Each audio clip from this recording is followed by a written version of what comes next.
听说他要来，昨天晚上彻夜未眠。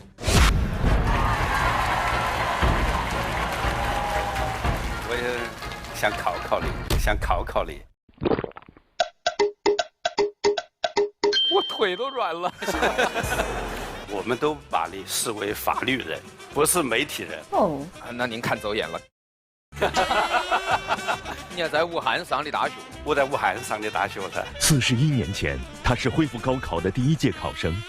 今天，他是中国政法大学的校长黄进。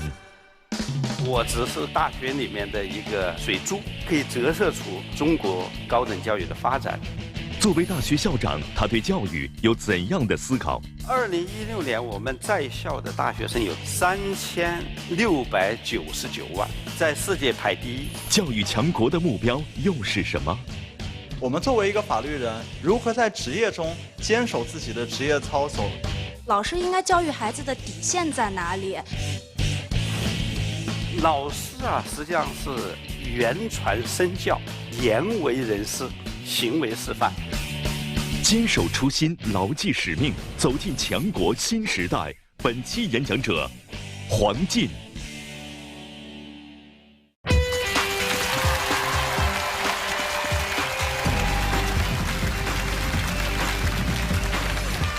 各位好，欢迎收看中国电视荧屏上首档电视青年公开课开讲了，我是主持人撒贝宁，欢迎各位。气血足讲了吧？感谢云南白药气血康口服液对本节目的大力支持。今天您收看的仍然是我们开讲了特别策划的系列节目《强国使命》。那么今天我们要说的是一个国家的大厦当中另外一根非常重要的支柱，就是教育。今天我们这位开讲嘉宾，听说他要来，昨天晚上彻夜未眠。翻出了我大学4年全部的课堂笔记，厚厚的20多页，看了一晚上，就是为了迎接我们今天这位开讲嘉宾的到来。但是我想，我们这位开讲嘉宾要跟我们分享的，绝不仅仅是他的专业领域方面的成就，更重要的是，作为一个教育专家，一个大学校长，他如何看待今天我们的教育能给未来的国家大厦增添怎样的力量和支撑？掌声有请我们的开讲嘉宾，中国政法大学校长黄进，有请黄校长。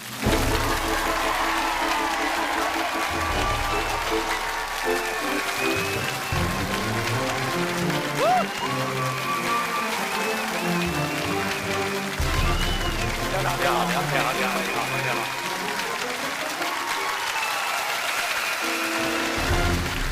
谢谢各位，谢谢各位。请坐。我今天打算采用一个不一样的策略。既然面对的是法学专家，我什么都不问，您随便说。我觉得我们俩有几个共同点。对，您是湖北人，我们湖北老乡。我是武汉人，你也在武汉上的大学？我在武汉上的大学的。第二个，我们是法律同行。我不敢当，不敢当。其实我算是转行了。我们都把你视为法律人，不是媒体人。那您看走眼了，看走眼。为什么这么说呢？因为法律啊，它是一种社会规则。是的，它适用于社会的方方面面。学法律的人不能够仅仅说只能去公检法师安工作。到任何一个岗位工作都是对口的。我在今日说法做节目的时候，您从来没去过今日说法。你没有邀请我吗？跟法学家聊天，处处都是陷阱。邀请过您，但是太忙。但是我对你非常关注，我也想考考你。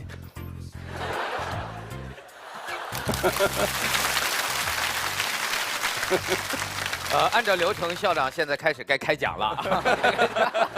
啊，没事。因为最近期末了，非常忙。对，我有时候犹豫来不来，但是呢，我想找一个很好的理由，法律上的理由不来。你能够跟我找一个法律上的理由吗？一般，如果我们发出了要约，而您又承诺了，是吧？这个合同视作成立吗？对。好，一个成立的合同。可撤销的理由大概是这么几个：一，我就编吧，我在这，我腿都软了。可以有一个理由，叫情势变迁。情势变迁，好熟啊这个词儿。就是情况发生了改变。对，而且不是因为我自身的原因，所以这是一个很合法的、合理的。但情势变迁跟不可抗力又不一样。不可抗力，也是情势变迁的一种。哎，好歹还能蹦出2个专业名词。其实校长是在开玩笑，我知道邀请了校长很多次，但是太忙。我们现在讲科学立法，对，严格执法、公正司法、全民守法。全民守法就需要普法，就需要进行法律的公共服务。你现在做的就是这个，所以你仍然是我们法律人。谢谢大家的掌声。但是我觉得您到政法大学当校长以后，画风突变，说您在同学们的开学典礼上用的那个语句啊，都极其的年轻化。就2017年，好像是开学典礼还是毕业典礼，您上来就说你有你的 freestyle， 做一枚不一样的花火又何妨呢？哇，开场就是这一句，然后中间还说，连 TVB 的港剧都说了，人生嘛，最重要的就是开心哦。所以你每天愁眉苦脸，怎么搞学问呢？这些都是您曾经说过。比如说，今天我要感谢在座的所有的同学，感谢你们为我打 call。这个词用的好，而且这很准确，很适合现在这个就打 call，就是给您加油鼓劲。当然，今天既不是开学典礼，也不是毕业典礼，黄校长一定会有很多的故事要和我们大家分享。我们开讲了，都会通过央视网进行现场图文直播。所有的网友可以在央视网开讲了专区参与我们节目互动，提您的小纸条问题，也可以对我们的开讲嘉宾的演讲发表你的感想。接下来我们就把讲台留给黄进校长，有请黄校长为我们开讲。好。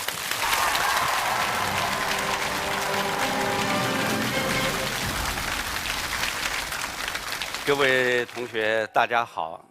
今天非常高兴呢，有这样一个机会同同学们进行交流。我可以说是中国高等教育改革发展的受益者，同时也是见证者、参与者、建设者。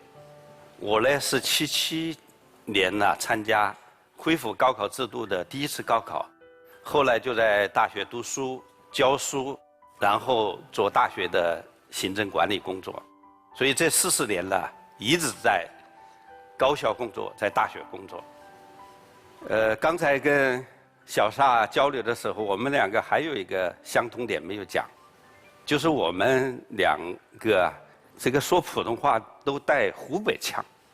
我呢是来自湖北恩施土家族苗族自治州利川这么一个地方。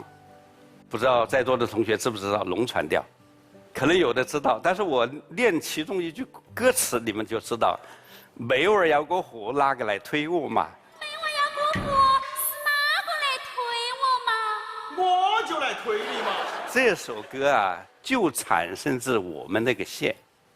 大家可能知道，66年文革发生，那么高考就终止了。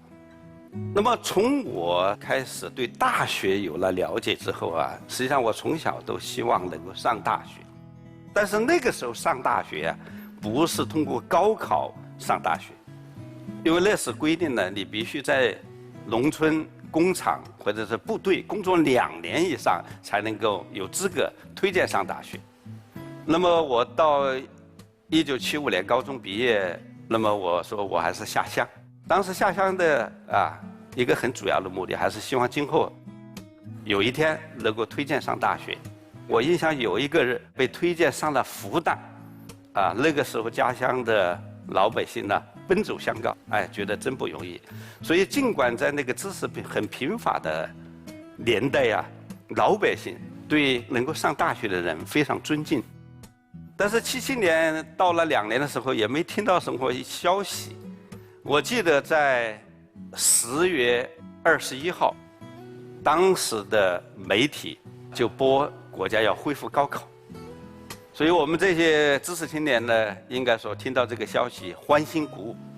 高考呢是在12月10号，所以大家可以看到，仅仅不到2个月的时间，考的科目就是语文、政治、数学。当时啊，这些下乡知识青年跟大家一样，很纠结，就是报什么学校，报什么专业。我呢，选择报了法律。我对法律啊没有什么认识，但是文革期间呢，看过马克思传，发现马克思他上大学的时候他是学的法律，列宁他也是学法律的，看到革命导师曾经学过法律，所以也报了法律。非常有幸呢，被湖北财经学院录取为法律专业的学生。那时候不像现在，录取的人数很多。77年呢，是全国有570万人参加高考，只录取了27.2万人。那个时候法律专业还是保密专业就是要进入这个专业学习还不容易了。我印象当时全国只有3个大学招法律专业的学生。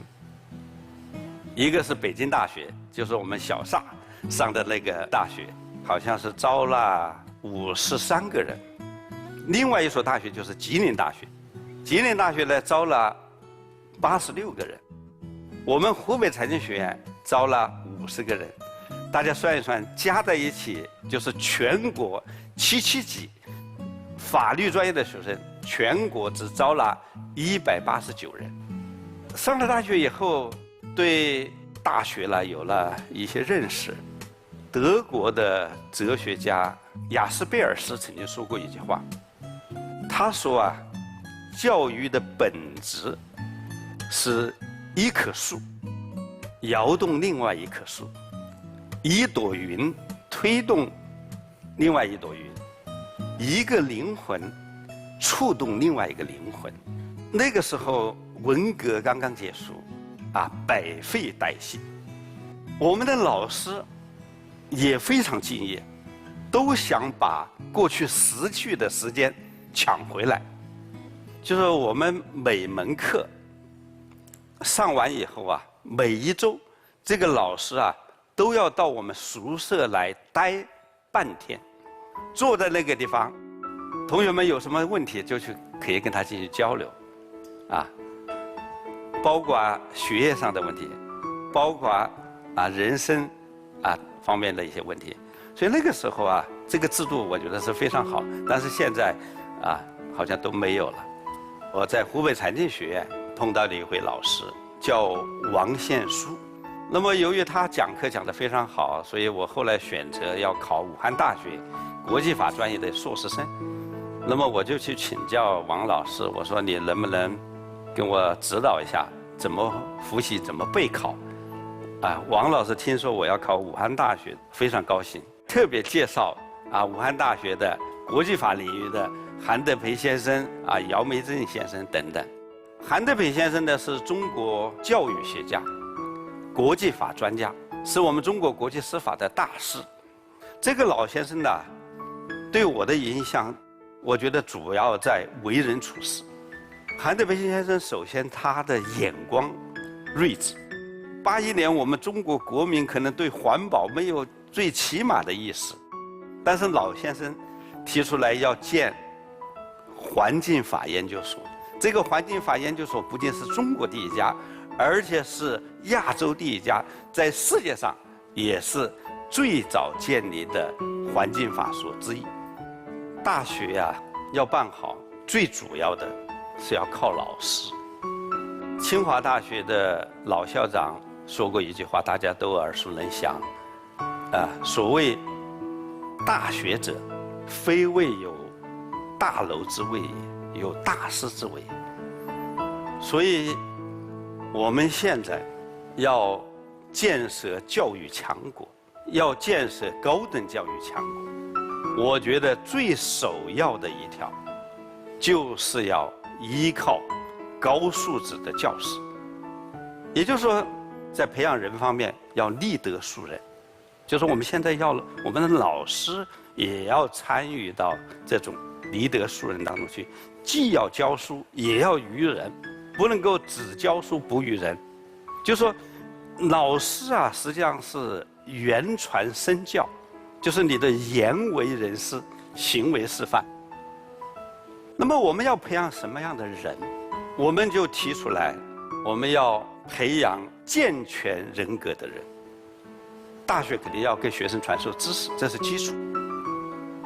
然后就是要锤炼能力，就是我们要培养学生的实践动手能力、创新能力、学习的能力。最后，我觉得要强调的是要身心健康。我今年呢，在招生的现场，学生不仅高考的成绩好，我们能不能看看，能够从他的这些表里面看到他的这个人品，看到他的身体素质、身心健康的状况。但是呢，现在我们这个高考制度呢，可能在这方面考察还是不够，只能从那个表格里面来分析。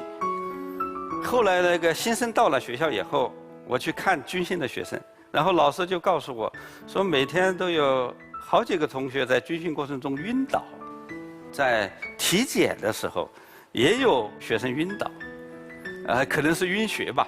我们现在的青年学生呢，因为由于你们可能高考的压力啊，对身体的锻炼不够，所以我们现在呢，学校专门出台了一个法大的迷你马拉松，我们简称法马，就让我们更多的学生呢，走下网络，走出宿舍，走出教室，走向操场，就是在品德、学识、能力、智慧、身心都是一个全面发展的人。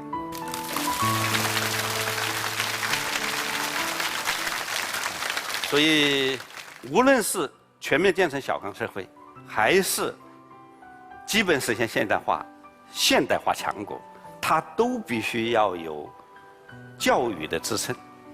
所以，19大报告提出来，要优先发展教育，建设高等教育强国。改革开放这40年，中国高等教育发展非常迅速，应该说是从教育弱国发展到教育大国，然后我们正在向教育强国迈进。经过40年的努力，还是有很多值得我们点赞的。那么2016年我们在校的大学生有多少？3699万，在世界排第一，占世界所有大学生的1/5。我们现在高等教育的谋入学率达到了42.7%，也就是说，现在从18到22岁的这个年龄段的青年，有42.7%的人可以上大学。2020年的时候我们中国13亿人里面，要有2亿人受过高等教育。去年我们受过高等教育的人数，全国已经达到了1.7亿。那么现在全国高校有多少所呢？2879所。第二个数据就是我们经过这40年，我们人才培养的质量在不断的提高。我们现在已经同40多个国家或地区签署了学位互认的协议我们现在每年出国留学的人数大概在40-50万，但是大家可能不知道一个数据。就是我们中国现在已经是世界上第3大、亚洲第1的留学目的地国，所以我们现在中国的高等教育要开启高等教育强国建设的新征程。青年兴，则国家兴；青年强，则国家强。历史车轮滚滚向前，世界潮流浩浩荡荡。历史只会眷顾坚定者、奋进者、搏击者，不会等待彷徨者、犹豫者、观望者。只要我们青年一代有理想、有作为、有担当，那么我们国家的发展就有动力，民族的振兴就有希望。所以我也衷心的祝愿我们在座的所有同学，在实现中华民族伟大复兴中国梦的这个过程中，去放飞你们的梦想，谱写你们壮丽的人生华章。谢谢。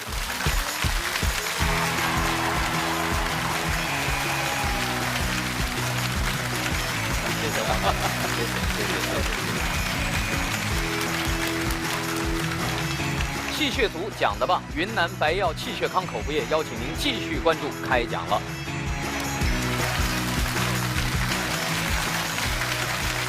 谢谢各位，请坐，请坐，请坐。听您的演讲，一方面感受到您作为一个大学校长对教育问题的深入的思考，另一方面，您作为法学家，就有一些细节可能不是特别客观。好。咱俩普通话都带湖北腔吗？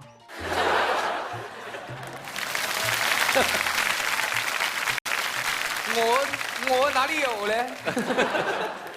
我主要说的是我。我给您一个小的那个建议，就是您要考虑一下，学生在军训当中晕倒，不一定全是身体问题，可能是一种策略。这个我们清楚。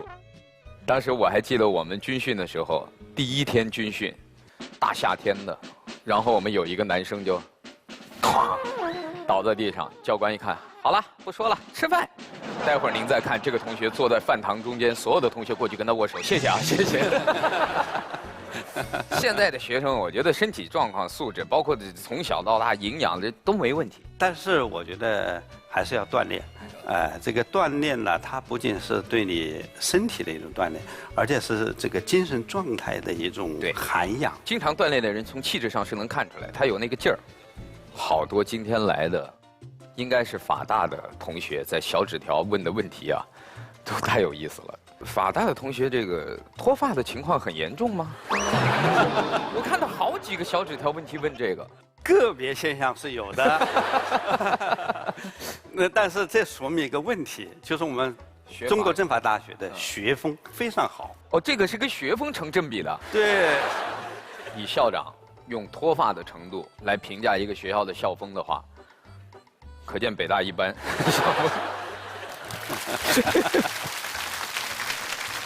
另外还有一个问题，也是我刚才看到小纸条，一开始我吓一跳。说黄校长，您关注法大的非法专业吗？法大是一个法科强校，也有非法学科专业。比如说呢？比如说文学、史学、哲学、数学，这么多非法专业。所以刚才这个同学应该是非法专业的同学，所以他的问题是说，从来没听您在公开场合提起过这些非法专业。我刚到法大的时候也是说，怎么还有非法专业？因为我们是一个以法科为特色或优势的大学，同时又是一个以包含其他人文社会科学学科的多科性大学。好了，今天知道了，中国政法大学的黄校长把文学、哲学、数学定义为非法专业。接下来还有一个小纸条，其实本来我不想把它拿上来，因为他没有问问题，他纯属向您表白。校长您好，我是法大的硕士研究生，和您有过一面之缘，是当时在教学楼，您往楼下走，从我身边路过，我突然反应过来，居然是校长本尊，我连课都不想上了，马上转头往下追，发现您不见了。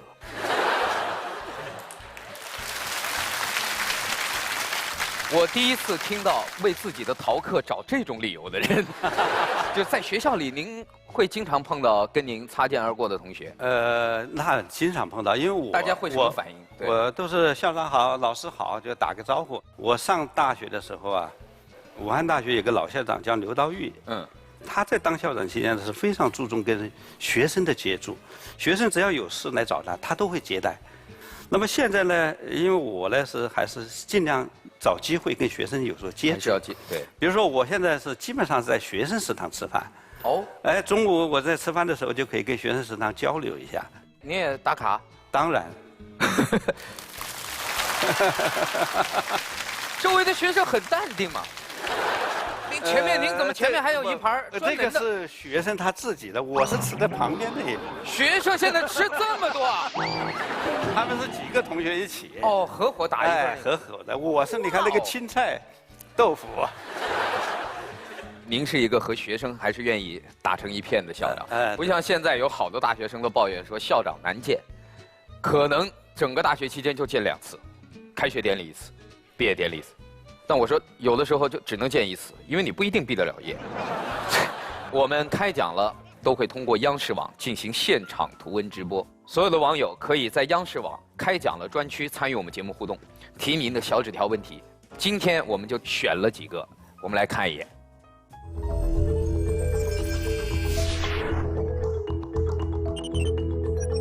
黄校长您好，我感觉多数大学生在大学里学的知识都很浅，专业知识也不过关，平时上课偶尔开小差或者逃课，期末考试老师之前画个重点，临时抱抱佛脚也都能考个不错的成绩。他说的估计就是他自己。请问这种普遍的大学学习模式真的有意义吗？该如何改进呢？您觉得这种情况目前在中国的高校中会不会有存在？当然有，因为中国这么多高校，就说一个大学啊，它这个要办好啊，其实就是你要如果简单的归结啊。有几个因素很重要，一个是教师，教授就是大学，是吧？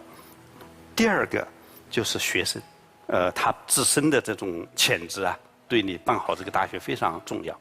第三个就是校园文化氛围。我们还有一个话叫做“课比天大”，因为我们现在大学主要是培养人，培养人的主要场所是课堂，那么。老师的主要责任就是教书育人，上好课。所以这个课比天大的理念，啊，就是要让我们的老师把教好每门课、上好每节课作为自己的天职。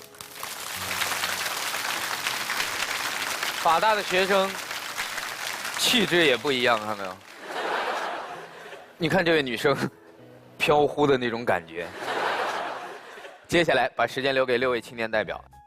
我也是一名中国政法大学的学生，今年是大4了。其实我们学校的学生特别喜欢黄校长的一点，就是刚才小撒哥讲过的，在每一次讲话中，校长特别喜欢引用一些当下最新鲜、最时尚的一些语言。除了刚才讲过的 freestyle， 还有包括我之前印象特别深刻的有像信仰法治就是这么任性，还有同学们稳住，我们能赢。就这些话一说出来，我们整个学校的学生就格外的喜欢黄校长。除了这些最新鲜的流行语，还有一些热门的影视剧的台词，比如说像《琅琊榜》啊，《我的前半生》啊，在每次在校长的讲话中就能发现一些这些剧的经典台词。都有台词在里面。对对对。您平时花多少时间追剧啊？因为你要跟学生接近呢，你必须了解他们的话语体系。哦，是不是？你不然的话，跟他们就没办法沟通。所以我就说，还是很注意这个网络流行语。比如说这个打 call， 我刚开始不知道什么意思，因为我看到这个老在说打 call，哎，这什么意思？对于今天在现场用了个打 call， 非常得意，非常得意。后来我以为就是打电话，其实不是打电话的意思。今天晚上您可以给那学校食堂门口贴一布告：大吉大利，今晚吃鸡。这也是现在他们常说的他们玩游戏的时候的一个用语。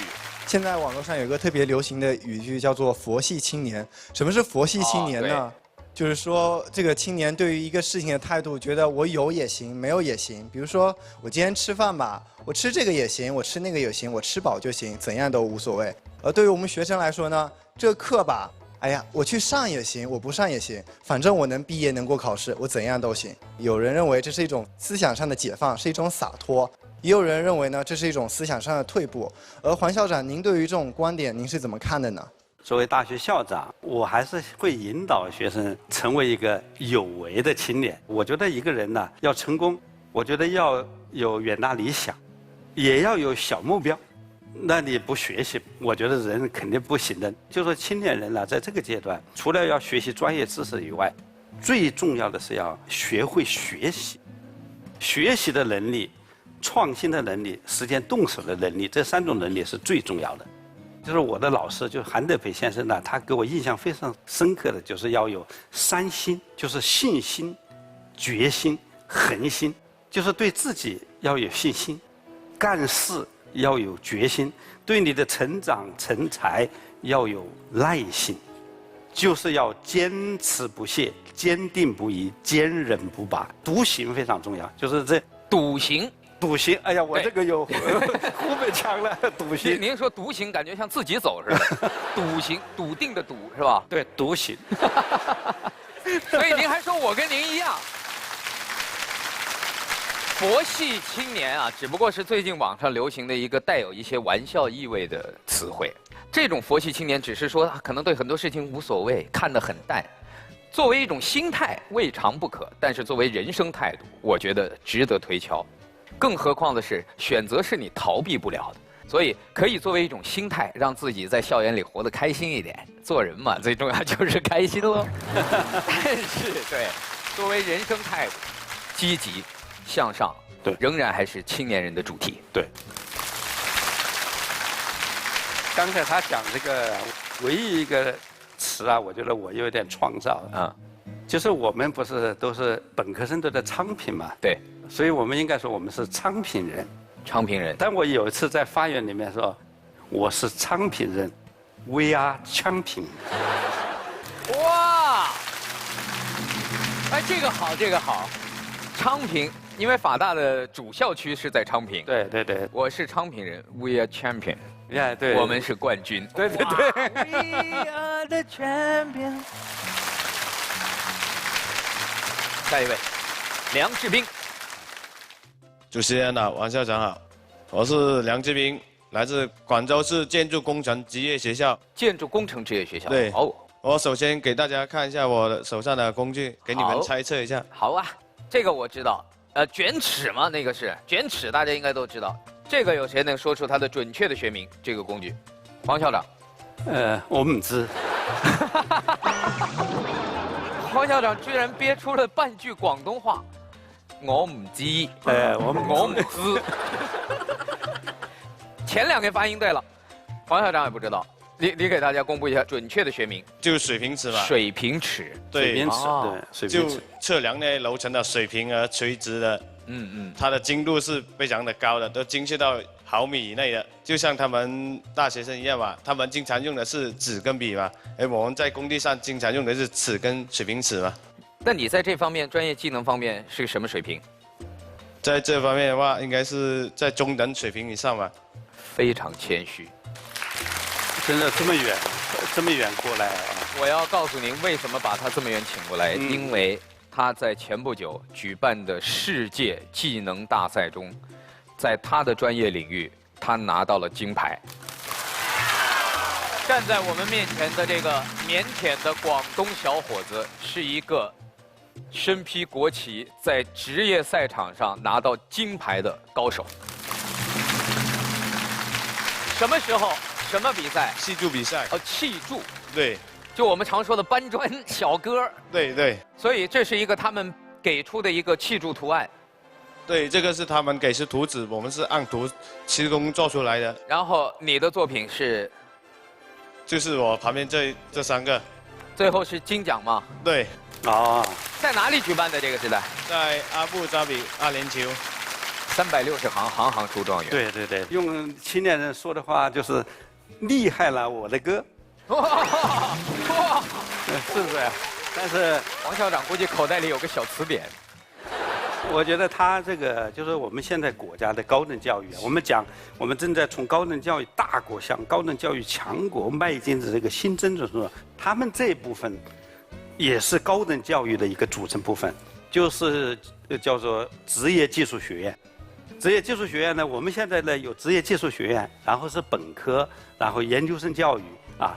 就是它是一个高等教育的体系，过去呢我们忽视了这一部分的办学，那么现在国家非常加强这部分，在19大报告对职业技术教育专门进行了论述。谢谢。清华的建筑系的学生可能能够设计图纸，但是他们自己盖不出来这个房子。你放心，最后图纸一定要交给你们，而且他设计的图纸越精妙，越难以实现，他们就越要仰仗你们的技术和能力。所以这是相辅相成的。一个社会的大厦绝对不能只有图纸，而你们是打地基的人。你们现在找工作情况怎么样？就说我们中级学校基本出去的话，工作都比较稳定，手里有技术，到哪儿都不怕。黄校长，那普通高校大学生出去以后找工作怎么样？这个各个专业不一样啊，然后各个学校也不一样。你比如说像北大、清华、人大、法大这些学生，也得看专业。没有问题，没有问题，是吗？像我们学校，我昨天刚刚召开我们学校的就业创业工作会议，我发现我们本科生深造率达到59.2%，啊，等于有60%的人都上了研究生。对，所以就说各个学校不一样，有的学校很困难。所以我刚开始讲，就大学啊，无论是本科的大学或者是职业技术学院，就你自己要定好位，关键是你促进了学生的全面发展，然后你培养的学生社会需要，你的质量就是高水平、高质量的。我们这一块呢，我觉得还要像一些比较发达的国家，比如说德国，职业教育啊做得非常好，非常厉害。所以要找到识货自己学习、识货自己成长、识货自己发展，甚至识货自己为社会做贡献的这样的学校、专业去学习，才是一个圆满的结果。谢谢。所以现在您刚才说到，其实西方有一些发达国家，他们的职业技术教育给我们很多启示，包括像德国这样的过去的工业强国，他们一直在完善自己的职业教育各方面的能力，他们的学生职业教育出来的这个学生走上工作岗位，直接都是技术高手，直接可以用来去对他们的工业产业进行升级。我觉得这一点确实中国现在也在迎头赶上。下一位，黄校长好，赛维宁老师好。我自己是一位比较年轻的小学语文老师，教几年级？1、2、3年级，比较低年级一些。那讲到知识的同时呢，也要给他们讲一些做人的道理。其中印象最深刻的一次问题让我感触挺深的，就是我当时提了一个问题，我说如果学校门口有2个高年级的同学在打架，你们该怎么办？10%的孩子跟我说他们会英雄主义，冲上去我要拉开他们特别厉害哈。还有10%的孩子说我会告诉老师让成年人来解决这件事情，这个是非常提倡的。80%的孩子告诉我说跟我没有关系，我走掉就可以了。那么我在引导他们说一些这些话题的同时，我希望孩子们不要冷漠地说我走掉就可以了，而是正确的能够引导他们有一个好的价值观。那黄校长，您对这一个问题有没有什么好的建议呢？你这个问题很好，因为你是在教育的第一线呢碰到的实际问题。我觉得关键是要找到他们那个年龄段能够相适应的一些引导他们的方式。中国古代有一句话叫做“经师易得，人师难求”。我们从幼儿园一直到博士、研究生学习这么长的过程呢，我们会碰到很多的经师，就是跟你传授知识甚至有的老师学问非常好，讲课非常好，这个也有教育理念，但是你一生中能够碰到的人师是不多的。这种人师他不仅是品德高尚、学识渊博，他还有人格魅力。这是就对你一生有影响，是有影响。对。但是就刚才这位老师提出的问题我倒是有个想法，不知2位怎么看待，包括在座的各位。我倒是认为那80%的孩子可能也没有问题，因为毕竟以他们的年龄来讲，遇到这种属于他们控制能力范围之外的事情，保障自身的安全，可能是现在我们要更多的告诉孩子们。这个学生呢，跟大人或者跟老师说一说，我觉得倒可以引导他们去。但我觉得再大一点的孩子可以要求他们，比如说遇到这种事儿，如果你解决不了，可以找成年人。但是1、2、3年级的孩子，包括跟老师去说，他都说不清楚。门口有2个哥哥打架，为什么也不知道，打成什么样也不知道，具体地点在哪儿也不知道。你就别说成年人看到一个老人摔倒，对这个事情简单吗？简单吗？为什么全社会都在讨论成年人看见一个老人摔倒要不要过去扶？如果你要求1、2、3年级的孩子立刻准确的判断大人在打架，我应该怎么办？我觉得这个不一定非要让他们有标准答案。我觉得作为老师要包容孩子所有的答案，尤其这个年龄的孩子。对对对。因为有的时候对于孩子来讲，我们现在都在教育孩子，自己的安全是最重要的。尤其现在孩子的安全教育也是你们面临的一个很大的问题。所以小学老师了不起。来，黄老师好，小撒老师好，我是中国政法大学民商法专业的研究生。民商法专业。对对对，就像刚才您提到的那个情势变迁，其实也就是我们专业研究的内容。刚才您用情势变迁拒绝了撒贝宁老师的这样的一种邀约。其实我们可以看出，法律是一个技术性非常强的一个学科。除了情势变迁，还有不可抗力，还有欺诈、无效、可撤销，都是这样的一种技术。师傅，师傅。对，其实就是可以看出，法律人在运用法律过程中有很多的这个技巧性和可操作性。而且很多的律师也会说，从这个角度认为不需要道德，我们只需要法律，我们在法律框架内做什么都可以。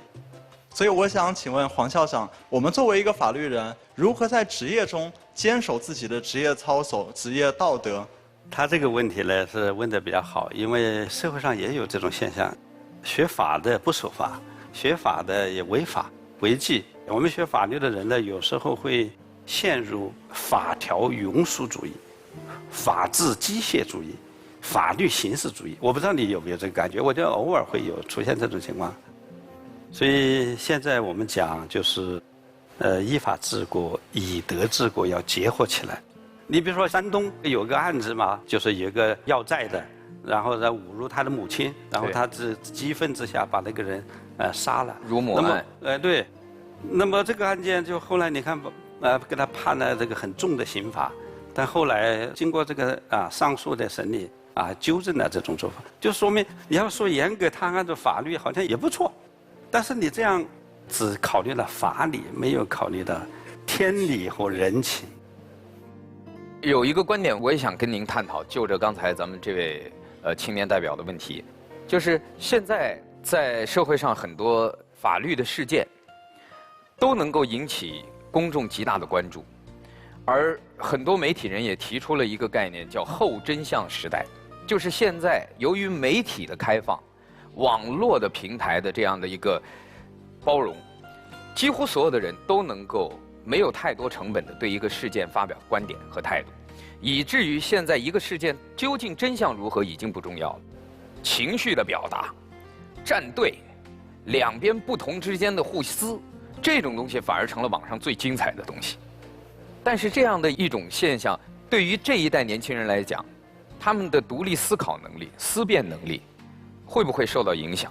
如果这一代人在网络的影响下，总是在一种情绪的推动下去盲目的跟随，这会是一个好的现象。所以这就是需要我们的青年学生呢，就是还是要沉下心来，就是学习、思考，修养自己。就真正变成一个理性的人，而不是就是一种情绪化的人，因为你事实并不清楚，真相并不清楚，然后愤青式的发言肯定是不会有一个这个正确的判断。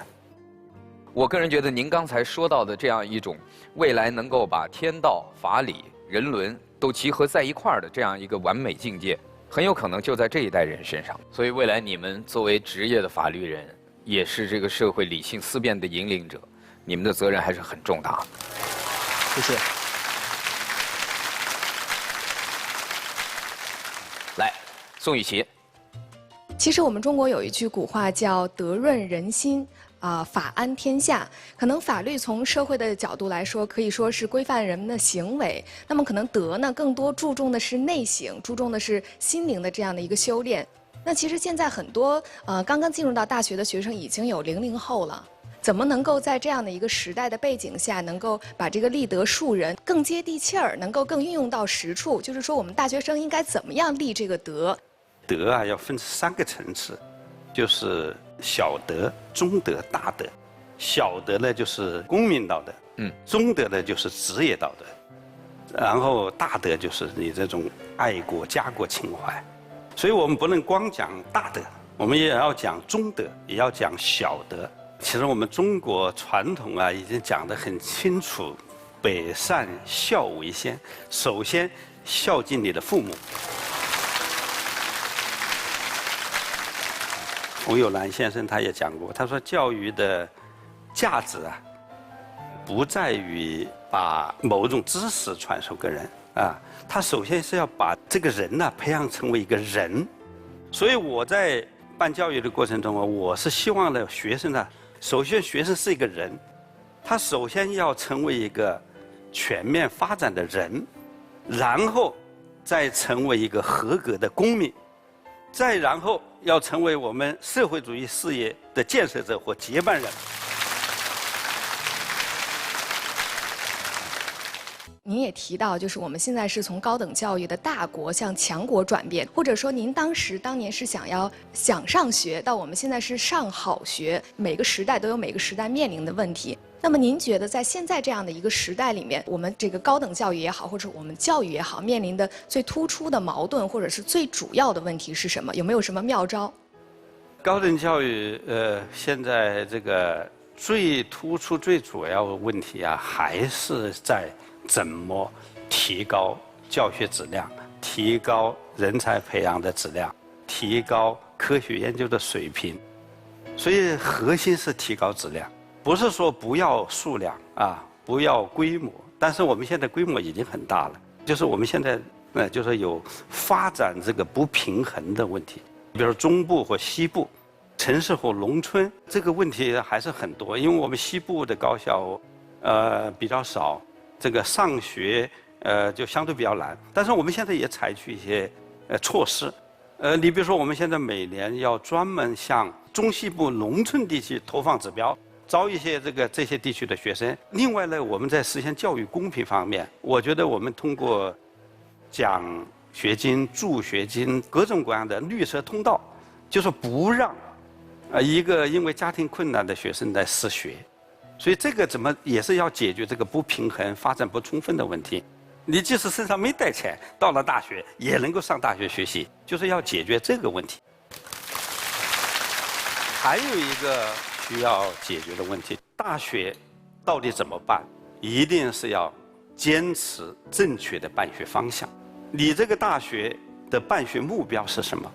你的这个大学办学使命是什么？